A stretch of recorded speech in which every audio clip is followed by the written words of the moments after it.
नमस्कार, आप देख रहे हैं आज का उत्तराखंड और मैं हूं आपके साथ सरिता तिवारी।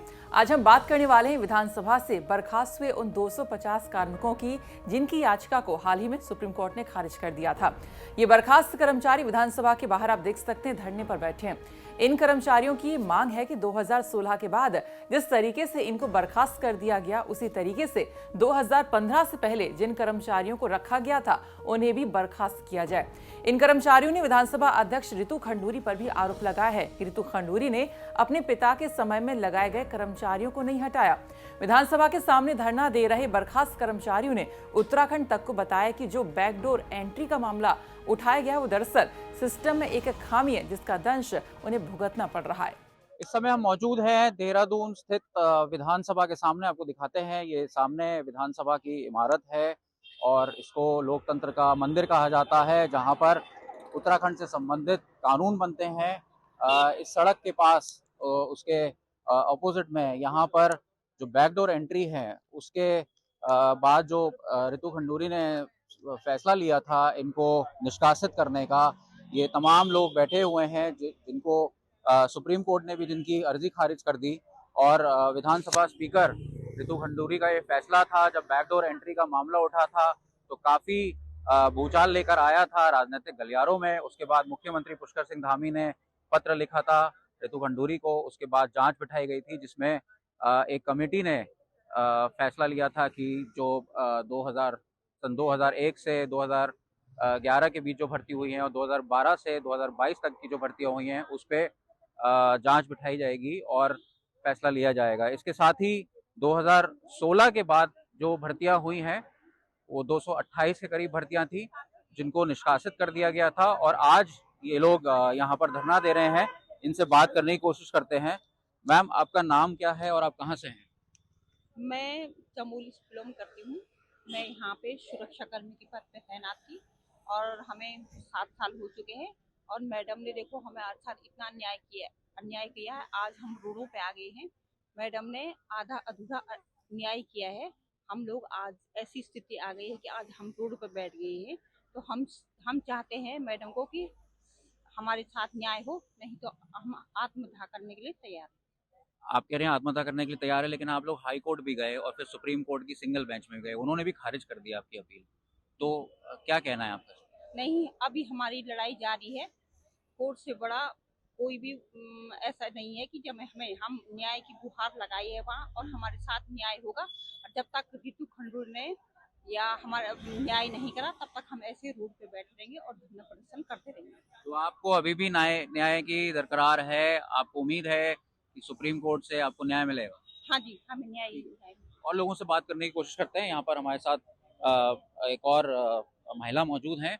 उनके बैनर को आप देख सकते हैं कि 2000 से 2015 तक वैध है, तो 2016 से 2022 तक अवैध क्यों है? तो ये लोग सवाल उठा रहे हैं कि 2016 से पहले जो भर्तियां हुई थी उनको कैसे आप वैध घोषित कर सकते हैं या उस पर एक्शन क्यों नहीं होता है? तो आपका क्या कहना है इस पे? हमारा यही कहना है। हम शुरू से हमारे साथी और हम सब लोगों का शुरू से हम एक ही बात कहते हुए आ रहे हैं कि 2000 जब से उत्तराखंड बना हो, शायद आप लोगों को भी पता होगा कि सारी प्रक्रिया जो तुम्हारी ये रखने की प्रक्रिया है वो पूरी एक प्रक्रिया से सारी प्रक्रिया से हुआ है।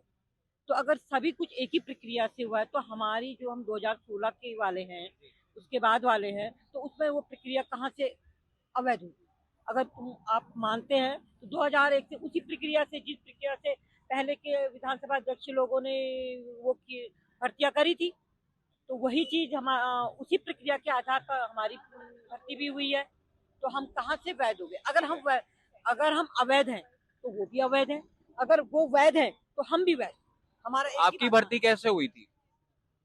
हमारी जिस तरह से उन लोगों की हुई थी उसी माध्यम से, उसी प्रक्रिया से हमारे एप्लीकेशन द्वारा या वो किया गया, जिस माध्यम से उनकी हुई थी उसी माध्यम से हमारी भी हुई। किस साल में आपकी भर्ती हुई थी? हमारी हुई है 2016 में। ठीक है, बात करते हैं आगे। मैम, अपना नाम बताइए और कहाँ से हैं आप और क्या मांग कर रहे हैं आप? मेरा नाम भगवती है। मैं विधानसभा बर्खास्त कर्मचारी हूँ। उत्तराखंड के लोग हैं हम। हमने उपनल से यहाँ अपनी सेवाएं दी हैं। आज 7 साल 8 साल हमारी सेवा को हो गए हैं। हमें पता भी नहीं चला और इन्होंने हमको सीधे बर्खास्त कर दिया, हमें कोई सूचित नहीं किया गया। और जब सेम प्रक्रिया है, जब प्रक्रिया एक ही है विधानसभा में भर्ती की, हमें समझ नहीं आ रहा है कि मैडम ने ऐसा न्याय क्यों किया। ये अधूरा न्याय है, हमें मैडम से पूरी न्याय की उम्मीद है, मैडम पूरा न्याय करेंगी। मैडम ने बोला था कि मैं जो विनियमित हो चुके हैं, हम तदर्थ कर्मचारी हैं, मैडम ने बोला था जो विनियमित हो चुके हैं मैं उन पर विधिक राय ले रही हूँ, पर मैडम ने आज 3 महीने हो चुके हैं, अभी तक उन पर कोई विधिक राय नहीं ली है। मैडम उनको बचा रही है। आप नियमित हो चुके थे? जी नहीं, हमने इतने साल की सेवा दे दी, हमें नियमित नहीं किया गया, जबकि वहाँ विधानसभा के अंदर जो लोग बैठे उनको 4-4 साल में ही नियमित कर दिया गया।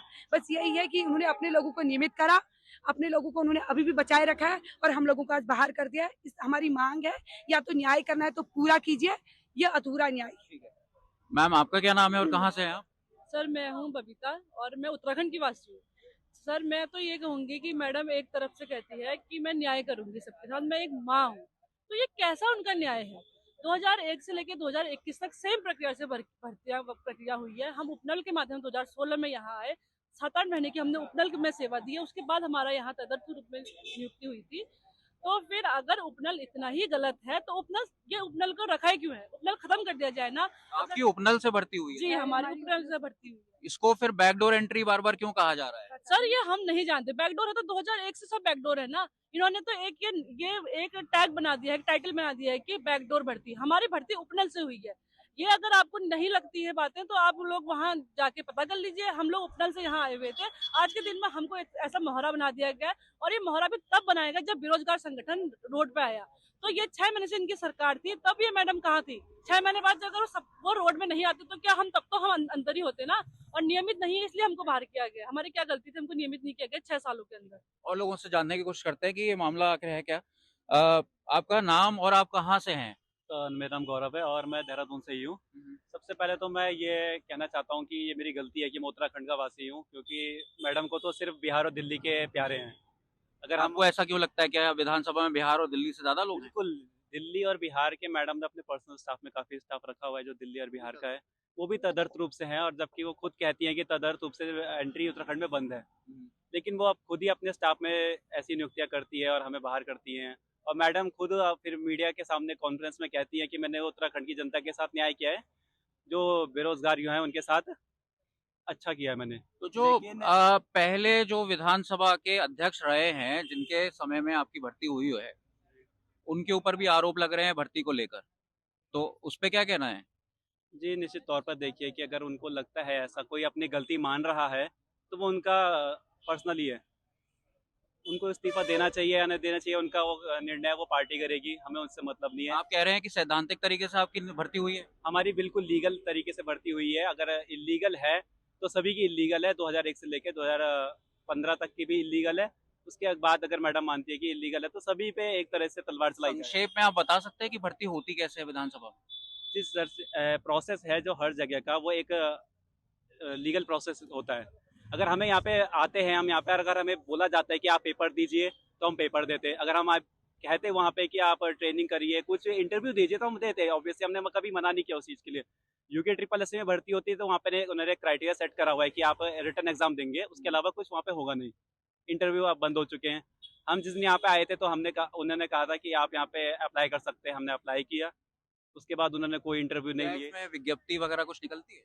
जी विज्ञप्ति का देखिए ऐसा है कि कभी निकल जाती है, उसमें स्पीकर का पर्सनल होता है, अपना अधिकार होता है उनके क्षेत्र का कि वो रख सकते हैं किसी को भी ऐसा। और अपॉइंटमेंट उनके ऊपर डिपेंड है कि वो किस तरह से करते हैं। प्रोसेस ऑफ सिलेक्शन क्या होना चाहिए वो टोटली उन्हीं के ऊपर डिपेंड होता है, और जो उनके द्वारा नियुक्त सचिव होते हैं उन सबके ऊपर डिपेंड होता है। ठीक है। इस समय हमारे साथ यहाँ पर धरने पर यूकेडी के नेता शिवप्रताप सेमवाल भी मौजूद हैं, जो लगातार इनके साथ धरना दे रहे हैं। इनसे बात करते हैं। सेमवाल जी, इन लोगों का कहना है कि इनकी जो भर्ती है वो लीगल तरीके से हुई है, हालांकि कुछ नियमावली क्या होती है इस बात को लेकर कोई साफ चीजें सामने नहीं आ रही हैं। इसमें लगता है कि स्पीकर की गलती है कि नहीं है, क्या है, तो इसको आप बता सकते हैं कि ये क्या मामला है? दरअसल ऐसा है कि कोई भी चीज इलीगल तो तब कही जाएगी ना कि अगर कुछ लीगल का कोई पैमाना तो बनाया हो। जब कोई चयन प्रक्रिया ही नहीं बनाई ही नहीं गई चयन प्रक्रिया, तो फिर उसके चयन प्रक्रिया के विरुद्ध होने की तो कोई बात ही नहीं होती। दूसरी बड़ी बात यह है कि इनकी जो नियुक्तियां हुई हैं वो नितांत अस्थायी हैं। काम चलाऊ हैं, तदर्थ नियुक्तियां हैं। तो उसके लिए तो भाई आप लगा लो सेम पैटर्न पे राजभवन में भी नियुक्तियां हुई हैं, उपनल की सारी नियुक्तियां इसी पैटर्न पे हैं, आपके पीआरडी की सारी नियुक्तियां हैं। 1 दर्जन से ज्यादा जो आउटसोर्सिंग एजेंसियां काम कर रही हैं अभी सारी बड़े बड़े विभागों में, वैसे तो 50 से ज्यादा आउटसोर्सिंग एजेंसियां हैं, लेकिन तमाम 1 दर्जन से अधिक आउटसोर्सिंग एजेंसियों में तमाम नियुक्तियां वैसी हैं। तो जब आपने वहां पे कोई क्राइटेरिया नहीं अपनाया तो फिर सिर्फ और सिर्फ 228 कर्मचारियों को बाहर करने का क्या तुक है। और जब राज्य बनने से लेकर के अब तक एक ही चयन प्रक्रिया से आए हुए लोग हैं और खुद कोटिया जांच समिति ये कह चुकी है कि एक ही चयन प्रक्रिया है, तो सिर्फ 228 गलत कैसे हुए? अगर जो विधानसभा के अंदर अभी काम कर रहे हैं कर्मचारी, अगर वो भी गलत है तो सिर्फ इनके साथ अन्याय क्यों है? उस तरीके से तो विधानसभा के सारे कर्मचारी बाहर हो जाएंगे। अगर मैडम कहती है कि ये 228 गलत है तो मैडम को ये भी मानना पड़ेगा कि उस तरीके से सारे लोग बाहर होने चाहिए। नंबर दूसरी बात है कि रितु खंडूरी जी ने खुद अपने स्टाफ में उत्तर प्रदेश, बिहार, पटना, दिल्ली से लोगों को बिना किसी क्राइटेरिया के, बिना चयन प्रक्रिया के भर्ती किया हुआ है। उसके लिए वो खुद कुछ नहीं बोलती, उसके लिए वो भी मानती है कि हाँ जी मैंने भी गलत किया है। जैसे कुंजवाल जी ने, प्रेमचंद अग्रवाल ने किया है वैसे मैंने भी किया है, ऐसा वो बोलती है। मतलब अपने लिए तो तुम बोलती हो, जस्टिफाई करती हो कि जैसे उन्होंने किया वैसे मैंने किया, और इन लोगों को तुम ये कहते हुए बाहर कर देती हो। और एक दूसरा जो सबसे बड़ा पॉइंट है कि भाई अगर आप सिलेक्शन का जो क्राइटेरिया अपनाएंगे उस क्राइटेरिया से लोग पार्टिसिपेट करेंगे। आप बोलोगे इंटरव्यू, बाया इंटरव्यू आओ तो इंटरव्यू आएंगे, आप बोलोगे रिटर्न होगा, रिटर्न में आएंगे, आप बोलोगे फिजिकल होगा, फिजिकल से आएंगे। लोगों को पता कैसे चलता है कि भर्ती निकली है? देखो ये तो पता चलने वाली बात है कि भाई अगर इन्होंने यहाँ पे बोला है, कई लोग ये होते हैं कि भर्तियों के लिए मतलब अपने जो शिलापट है उस पे डिस्प्ले बोर्ड पे डिस्प्ले करते हैं कि भाई आप आइए और इस तरीके से भर्तियां मतलब आप यहाँ पे हो रही हैं, और लोगों को वैसे ही पता चल जाता है किसी भी डिपार्टमेंट में। भाई जितने भी डिपार्टमेंट हैं, उपनल और पीआरडी, जितने 26,000 कर्मचारी लगे हैं विभागों में, उन विभागों ने कहाँ डिस्प्ले किया, कहाँ विज्ञापन दिया कि उपनल से यहाँ भर्ती खुली हुई है, हमारे डिपार्टमेंट पे आ जाओ। और जब सिमवाल जी, मेरा सवाल ये है कि 22 साल से ऐसे ही चलता आ रहा है, 22 साल से ऐसे चलता आ रहा है, तो इसमें विज्ञप्ति नहीं निकलती, कोई नियमावली ठीक से अभी बनाई नहीं गई है। ऊपर से इस पूरे मामले को कहा जा रहा है बैकडोर एंट्री। बैकडोर एंट्री में आप और हम समझते हैं कि पैसा का लेन देन लेके नौकरी लगवा दी जाती है, सिफारिश पे लगवाती है। तो ये बैकडोर एंट्री क्या है? नहीं, मुझे नहीं लगता कि सारी बैकडोर एंट्री या पैसों से ही होती होंगी। उपनल में जो 26,000 लोग लगे हुए, पीआरडी में लगे हुए, मुझे नहीं लगता कि उन सारी नियुक्तियों में पैसे लिए गए होंगे। हमारा सिर्फ ये कहना है कि अगर चयन प्रक्रिया नहीं है तो जिसने नियुक्ति की है उसके खिलाफ क्या कार्रवाई की आपने। दूसरा, जो कुंजवाल जी हैं, ये जो यशपाल आ रहे हैं, ये कह रहे हैं कि हमारे खिलाफ कार्रवाई करो, हमारी जांच करो, तो मैडम क्यों नहीं कर रही है, क्यों बचा रही है? जाहिर सी बात है ये भेदभाव। तो देखा आपने कि किस तरीके से यहाँ पर जो बर्खास्त कर्मचारी हैं वो धरना दे रहे हैं, विधानसभा के ठीक सामने यहाँ पर धरने पर हैं मौजूद वो, और उनकी यही मांग है कि जो 2016 के बाद से जो भर्तियां हुई उनको बर्खास्त कर दिया गया, लेकिन 2001 से जब से उत्तराखंड बना है उसमें जो भर्तियां हुई हैं वो एक ही नियम में हुई हैं, तो उन सभी को निरस्त करना चाहिए। कैमरामैन अनिल बड़ोनी के साथ अंकित शर्मा, देहरादून, उत्तराखंड तक। आपको बता दें कि उत्तराखंड विधानसभा में 2016 से 2022 के बीच बैकडोर से भर्ती किए गए कार्यक्रमों को स्पीकर रितु खंडूरी ने नौकरी से हटा दिया था, जिस पर हाईकोर्ट की डबल बेंच ने भी मुहर लगाई थी और इस फैसले के खिलाफ कुछ लोग सुप्रीम कोर्ट चले गए थे, लेकिन यहां पर इनकी याचिका को खारिज कर दिया गया। वहीं विपक्ष का कहना है कि निश्चित रूप से ये न्याय अधूरा है, पक्षपातपूर्ण है। यदि बैकडोर से नियुक्तियां पाने वाले गलत हैं तो बैकडोर से नियुक्तियां देने वाले कैसे सही हो सकते हैं? विधानसभा नियुक्ति प्रकरण में आज कर्मचारियों को एक बुरी खबर मिली है। सुप्रीम कोर्ट ने हाई कोर्ट की डबल बेंच के फैसले को यथावत रखते हुए इन नियुक्तियों को निरस्त कर दिया है। हम जो पहले दिन से कहते आ रहे हैं, हम आज भी उसी स्टैंड पर कायम हैं कि ये न्याय अधूरा है।